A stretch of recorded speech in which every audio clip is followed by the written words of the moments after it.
Thank you, Mr. Speaker. I'd like to make a comment and then one quick question to the proponent of the bill.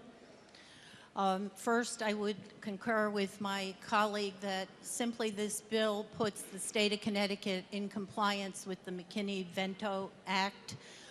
Currently, however, throughout the state, many of the municipalities are not following these requirements because the state statutes do not offer them the insight to how an appeals process would work and a hearing for the unaccompanied youth. So this bill is certainly, all it is doing is putting the state of Connecticut in compliance with the federal act.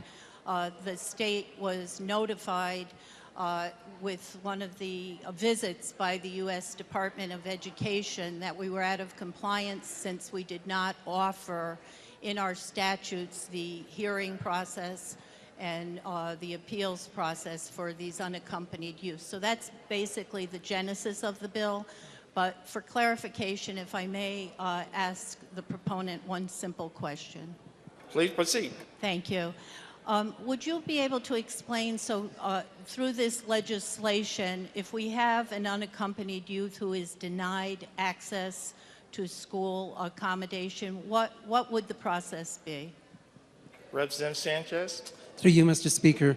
The unaccompanied youth can then ask for a hearing, and then a process will then start where he would get a hearing in regards to whatever issue at hand, and the process would just give him the same opportunity to be able to be in that particular school system or district. Representative McCarty.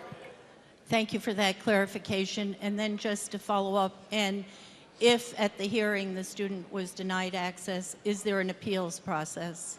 Through you, Mr. Speaker. Representative Sanchez.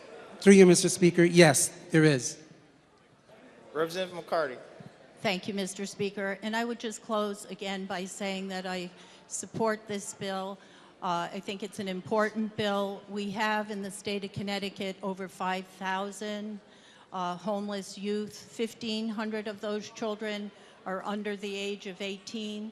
These are some of our most vulnerable students as they are unaccompanied. They do not have the support of a parent or a guardian. So I think this is a very important bill. It just really outlines in the legislation the process for an unaccompanied youth to seek access to schools. So I strongly support this. There's no fiscal note, and it came out of the Education Committee with unanimous support. Thank you, Mr. Speaker.